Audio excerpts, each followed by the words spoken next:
ਵਾਹਿਗੁਰੂ ਜੀ ਕਾ ਖਾਲਸਾ ਵਾਹਿਗੁਰੂ ਜੀ ਕੀ ਫਤਿਹ। ਆਗੇ ਸੁਖ ਮੇਰੇ ਮੀਤਾ, ਪਾਸ਼ੇ ਆਨੰਦ ਪ੍ਰਭ ਕੀਤਾ। ਪਰਮੇਸ਼ਰ ਬਣਤ ਬਣਾਈ, ਫਿਰ ਡੋਲਤ ਕਤਹੁ ਨਾਹੀ। ਪਿਆਰੀ ਸਾਧ ਸੰਗਤ, ਜੇਕਰ ਸੁੱਖ ਨੂੰ ਪ੍ਰਾਪਤ ਕਰਨਾ ਹੋਵੇ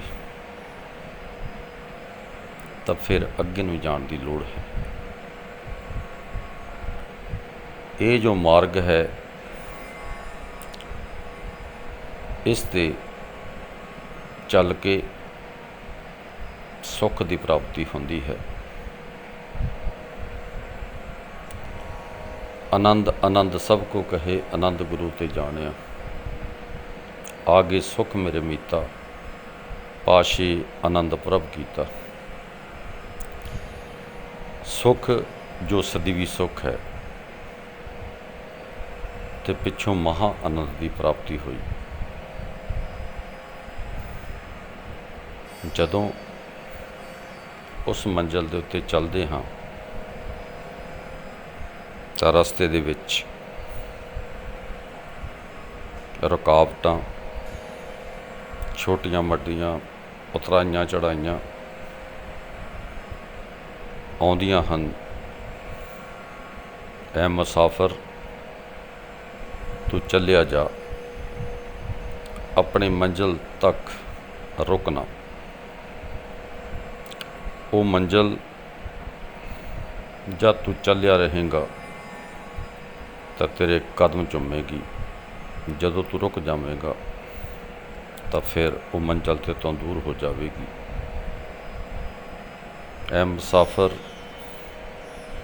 ਤੇਰੀਆਂ ਥੋੜ੍ਹੀਆਂ ਹੀ ਸੀੜੀਆਂ ਬਾਕੀ ਹਨ ਉਸ ਸੱਚੇ ਦਰਬਾਰ ਤੱਕ ਪਹੁੰਚਣ ਲਈ। ਇਹ ਮਨੁੱਖ ਜਾਮਾ ਹੈ। ਜਦੋਂ ਤੂੰ ਆਪਣੇ ਆਪ ਦੀ ਵਿਚਾਰ ਕਰੇਂਗਾ ਤਾਂ ਤੈਨੂੰ ਆਪਣੇ ਆਪ ਦੇ ਵਿੱਚ ਹੀ ਸੁੱਖ ਪ੍ਰਤੀਤ ਹੋ ਜਾਵੇਗਾ, ਆਪਣੇ ਆਪ ਦੇ ਵਿੱਚ ਹੀ ਆਨੰਦ ਪ੍ਰਤੀਤ ਹੋ ਜਾਵੇਗਾ। ਆਗੇ ਸੁਖ ਮੇਰੇ ਮੀਤਾ, ਪਾਸ਼ੇ ਆਨੰਦ ਪ੍ਰਭ ਕੀਤਾ। ਪਰਮੇਸ਼ਰ ਬਣਤ ਬਣਾਈ, ਫਿਰ ਡੋਲਤ ਕਤਹੁ ਨਾਹੀ। ਉਸ ਪਰਮੇਸ਼ਰ ਨੇ ਇਹ ਬਣਤ ਬਣਾਈ ਹੈ। ਹਰ ਇੱਕ ਚੀਜ਼ ਦੀ ਕਸਵੱਟੀ ਲੱਗਦੀ ਹੈ, ਹਰ ਇੱਕ ਚੀਜ਼ ਦਾ ਟੈਸਟ ਹੁੰਦਾ ਹੈ, ਹਰ ਇੱਕ ਚੀਜ਼ ਨੂੰ ਪਰਖਿਆ ਜਾਂਦਾ ਹੈ। ਉਸ ਤੋਂ ਬਾਅਦ ਉਸ ਨੂੰ ਪਾਸ ਕਰਕੇ ਫਿਰ ਅੱਗੇ ਭੇਜਿਆ ਜਾਂਦਾ ਹੈ।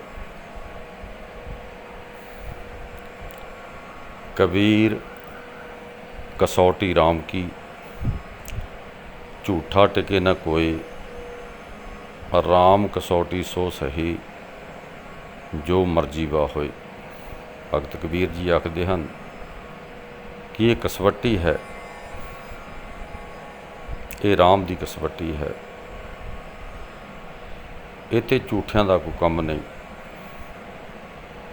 ਰਾਮ ਕਸੌਟੀ ਸੋ ਸਹੀ, ਜੋ ਮਰਜ਼ੀ ਵਾ ਹੋਏ। ਮਰ ਕੇ ਜੀਂਦੇ ਹੋਣ ਵਾਲਾ ਕੰਮ ਹੈ। ਉਸ ਪਰਮੇਸ਼ਰ ਤੱਕ ਪਹੁੰਚਣ ਲਈ ਮਨ ਕਰਕੇ ਅੱਗੇ ਵਧਣਾ ਹੈ। ਜਦੋਂ ਅਸੀਂ ਅੱਗੇ ਵਧਾਂਗੇ ਤਾਂ ਉਹ ਪਰਮੇਸ਼ਰ ਸਾਡੀ ਬਾਂਹ ਪਕੜ ਲਵੇਗਾ।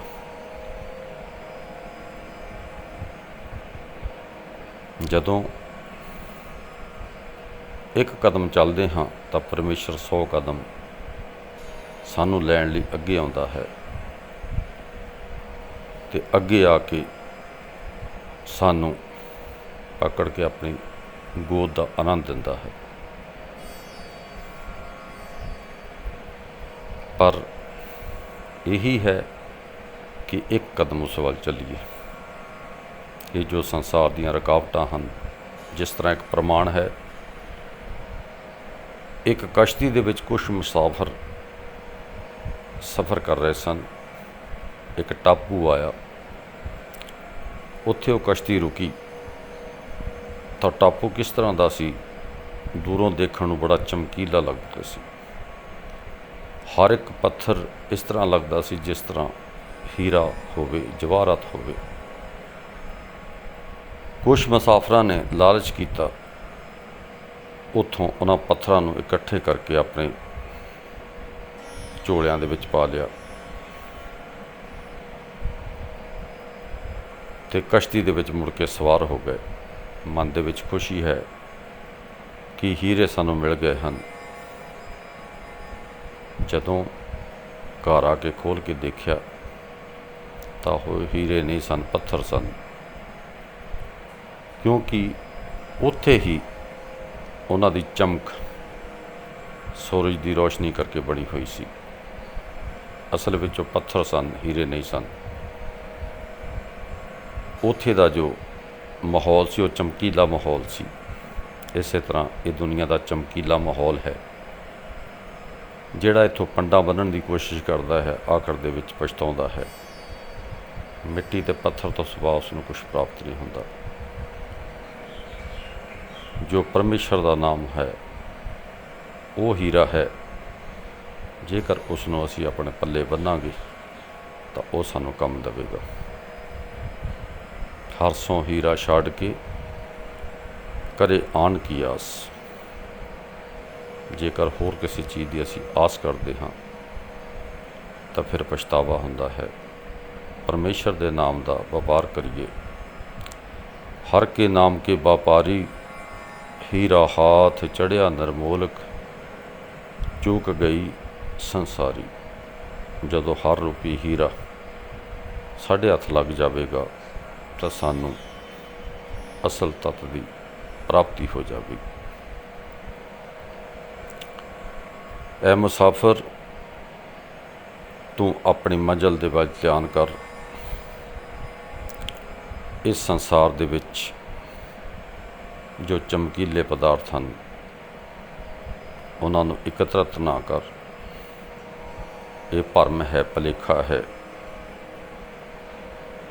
ਸੰਸਾਰ ਦੇ ਵਿੱਚ ਮਾਇਆ ਦਾ ਭੁਲੇਖਾ ਹੈ। ਇਹ ਉਸ ਬਾਜੀਗਰ ਨੇ ਡਾਂਕਾ ਵਜਾਇਆ ਹੋਇਆ ਹੈ। ਇੱਕ ਸੁਪਨੇ ਦਾ ਪਹਾੜ ਰਚਿਆ ਹੋਇਆ ਹੈ। ਬਾਜੀਗਰ ਡੰਕ ਵਜਾਈ, ਸਭ ਖਲਕ ਤਮਾਸ਼ੇ ਆਈ।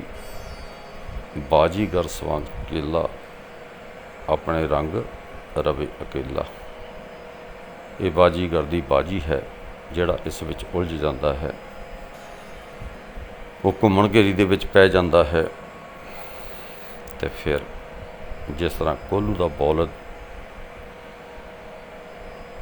ਉਸ ਦੇ ਅੱਖਾਂ ਦੇ ਉੱਤੇ ਖੋਪੇ ਲੱਗੇ ਹੋਏ ਹੁੰਦੇ ਹਨ, ਉੱਥੇ ਹੀ ਘੁੰਮੀ ਜਾਂਦਾ ਹੈ ਤਾਂ ਉਸ ਨੂੰ ਇਹ ਪ੍ਰਤੀਤ ਹੁੰਦਾ ਹੈ ਕਿ ਮੈਂ ਪਤਾ ਨਹੀਂ ਕਿਤਨੇ ਕਿਲੋਮੀਟਰ ਸਫ਼ਰ ਕਰ ਲਿਆ ਹੈ। ਕਰਦਾ ਤਾਂ ਹੈ, ਸਫ਼ਰ ਤਾਂ ਹੋ ਰਿਹਾ ਹੈ, ਪਰ ਇੱਕ ਜਗ੍ਹਾ ਹੀ ਹੋ ਰਿਹਾ ਹੈ, ਕਿਸੇ ਮੰਜ਼ਿਲ ਵੱਲ ਨਹੀਂ ਹੋ ਰਿਹਾ। ਉੱਥੇ ਹੀ ਘੁੰਮਿਆ ਜਾ ਰਿਹਾ ਹੈ। ਆਪਣੇ ਪਰਿਵਾਰ ਲਈ, ਆਪਣੇ ਸੁੱਖਾਂ ਲਈ,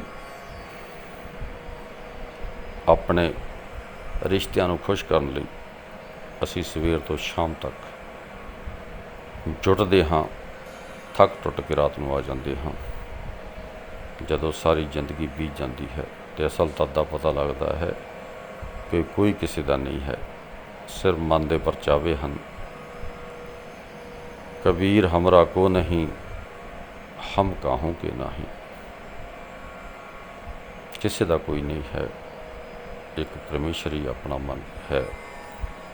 ਮਨ ਕਰਕੇ ਉਸ ਨੂੰ ਧਾਰਨ ਕਰੋ। ਐ ਮੁਸਾਫਰ, ਤੂੰ ਆਪਣੇ ਕਦਮਾਂ ਨੂੰ ਅਗਾਂਹ ਵੱਲ ਵਧਾ। ਜਦੋਂ ਵਧੇਗਾ ਤਾਂ ਰੁਕਾਵਟਾਂ ਆਪਣੇ ਆਪ ਹੀ ਦੂਰ ਹੋ ਜਾਣਗੀਆਂ। ਜਦੋਂ ਰੁਕ ਜਾਵੇਗਾ ਤਾਂ ਰੁਕਾਵਟਾਂ ਤੈਨੂੰ ਪਰੇਸ਼ਾਨ ਕਰਨਗੀਆਂ। ਸੋ ਤੇਰੀ ਮੰਜ਼ਿਲ ਹੀ ਤੇਰਾ ਟਿਕਾਣਾ ਹੈ, ਤੇਰਾ ਅਸਲੀ ਸੁੱਖ ਹੈ, ਤੇਰਾ ਅਸਲੀ ਤੱਤ ਹੈ। ਉਸ ਨੂੰ ਪ੍ਰਾਪਤ ਹੋ ਕੇ ਉਸ ਦਾ ਰੂਪ ਹੋ ਜਾ। ਵਾਹਿਗੁਰੂ ਜੀ ਕਾ ਖਾਲਸਾ, ਵਾਹਿਗੁਰੂ ਜੀ ਕੀ ਫਤਿਹ।